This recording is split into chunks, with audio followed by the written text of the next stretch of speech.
அனைவருக்கும் வணக்கம். கடகராசினியர்களுக்கு நிகழ்ந்து கொண்டிருக்கும் மார்ச் மாதம் 27ஆம் தேதி முதல் ஏப்ரல் மாதம் 2ஆம் தேதி வரை உள்ள அடுத்த 7 நாட்கள் குடும்ப உறுப்பினர் ஒருவரால் எதிர்பாராத நன்மை உங்களுக்கு கிடைக்கக்கூடிய ஒரு தருணமாக தான் இந்த வாரம் அமைஞ்சிருக்குதுங்க. அந்த வகையில் கடகராசி நேயர்களுக்கு என்ன மாதிரியான நன்மைகள் எல்லாம் ஏற்பட இருக்கு, கிரக நிலைகளின் ரீதியாக அமையிருக்கும், சாதகங்கள் என்ன, பாதகங்கள் என்ன, மேலும் என்ன மாதிரியான நன்மைகள் எல்லாம் உங்களுடைய வாழ்வில் ஏற்பட இருக்கு, குறிப்பா இந்த வாரத்தை பொறுத்த வரைக்கும் கிரகங்களுடைய சஞ்சார நிலைகள் என்ன என்று பார்க்கும்போது ரிஷபத்தில் குரு பகவானும் மிதுனத்தில் செவ்வாயும் கன்னிராசியில் கேதுவும் கும்பத்தில் புதனும் மீனத்தில் ராகு சுக்கிரன் புதன் சனி சுக்கிரன் ஆகிய கிரகங்கள் இணைந்து சஞ்சரிக்கிறாங்க. இந்த கிரகங்களுடைய சஞ்சார நிலைகளின் காரணமாக கடகராசினியர்களுடைய வாழ்வில் குடும்ப சூழ்நிலை ரீதியாக உத்தியோகம், தொழில், வியாபாரம், கலைத்துறை,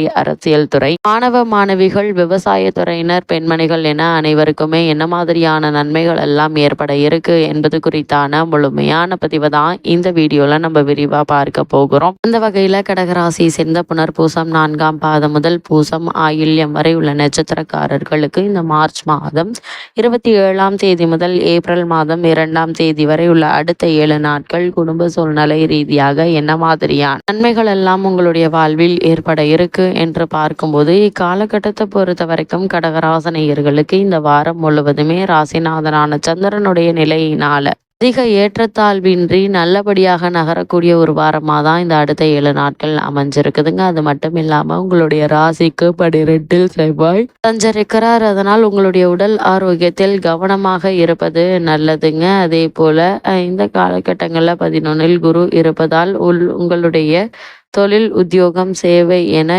எதிலுமே உங்களுக்கு வெற்றி கிடைக்கும். அதனால் எந்த ஒரு முயற்சியும் நீங்கள் துணிந்து மேற்கொள்ளலாங்க.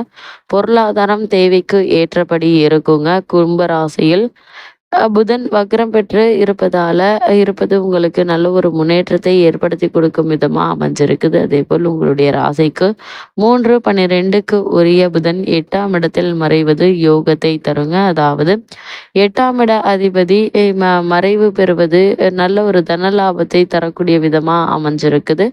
அதே போல் புதிய வீடு கட்டி கொண்டு கிரக பிரவேசம் செய்யும் வாய்ப்பும் உண்டுங்க.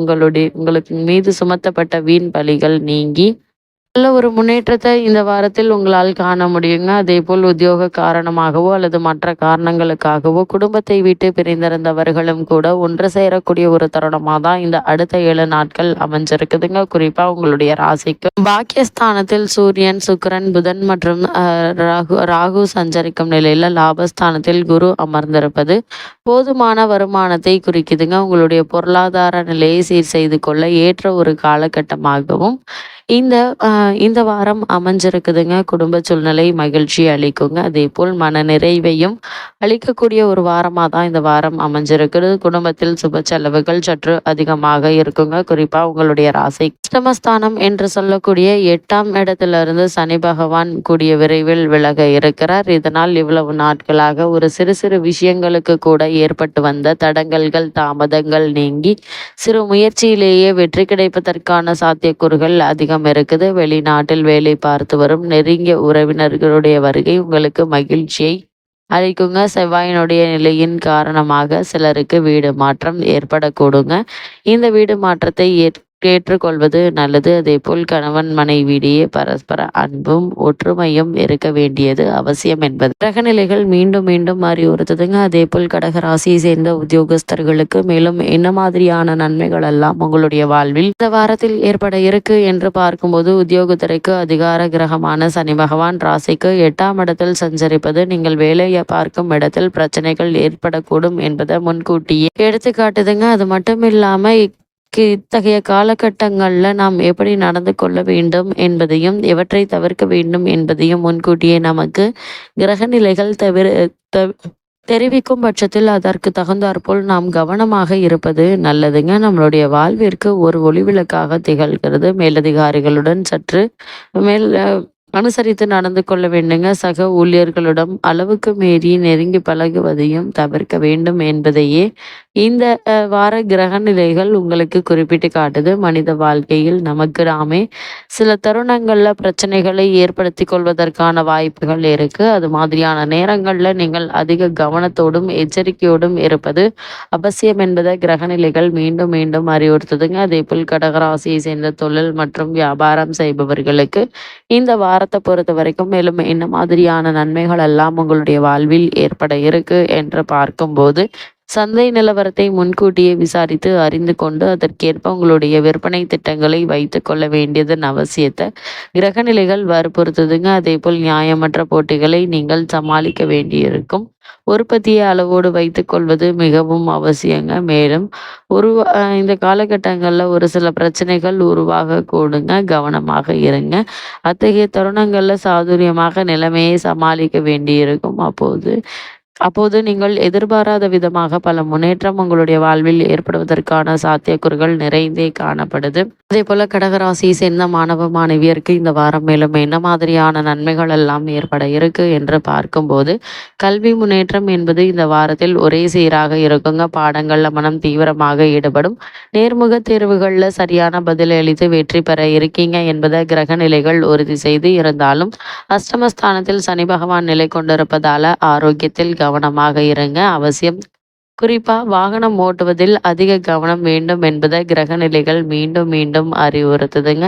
ஜென்ம ராசியில் செவ்வாயும் அஷ்டமஸ்தானத்தில் சனி பகவானும் இருப்பதனால எல்லா விதத்திலுமே உங்களுக்கு அதிக கவனம் தேவை என்பதை கிரகங்களுடைய சஞ்சார நிலைகள் மீண்டும் மீண்டும் உங்களுக்கு அறிவுறுத்துது. அதே போல கடகராசியை சேர்ந்த விவசாயத்துறையினருக்கு இந்த வாரத்தில் மேலும் என்ன மாதிரியான நன்மைகள் எல்லாம் ஏற்பட இருக்கு என்று பார்க்கும்போது, முக்கிய கிரகமான சூரியன், செவ்வாய், சனி மற்றும் ராகு அவ்வளவு அனுகூலமாக இல்லைங்க.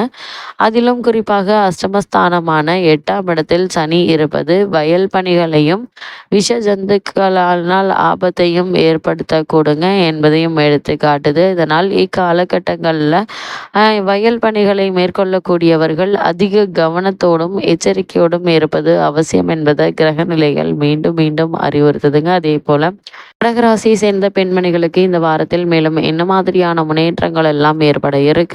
குரு மற்றும் சுக்கிரன் ஆகிய இருவருமே உங்களுக்கு ஆதரவாக சஞ்சரிக்கிறாங்க. குடும்ப நிர்வாகத்தில் எந்தவித பிரச்சனையும் இல்லைங்க. நீங்கள் வேலைக்கு சென்று வரும் பெண்மணிகளுக்கு பணிச்சுமையும் பொறுப்புகளும் அதிகமாக இருக்குங்க. அதே போல இரவு நேரங்களில் உள்ள வேலை பார்த்து வரும் பெண்மணிகள் ஆரோக்கியத்தில் அதிக கவனம் செலுத்துவது நல்லது. ஒரு சிறு உடல் உபாதை என்றாலும் உடனே மருத்துவரிடம் அணுகி அதற்கான சிகிச்சை எடுத்துக்கொள்வது அவசியம் என்பதை கிரக நிலைகள் மீண்டும் மீண்டும் உங்களுக்கு அறிவுறுத்துதுங்க. இக்காலகட்டத்தை பொறுத்த வரைக்கும் கூடுமான வரையில் தேவையில்லாத அலைச்சலை குறைத்து கொள்ள முயற்சி செய்வதும், தரக்குறைவான உணவகங்கள்ல உணவு உண்பதையும் குறைத்து கொள்வது அவசியம் என்பதை கிரக நிலைகள் தெளிவுபடுத்துதுங்க.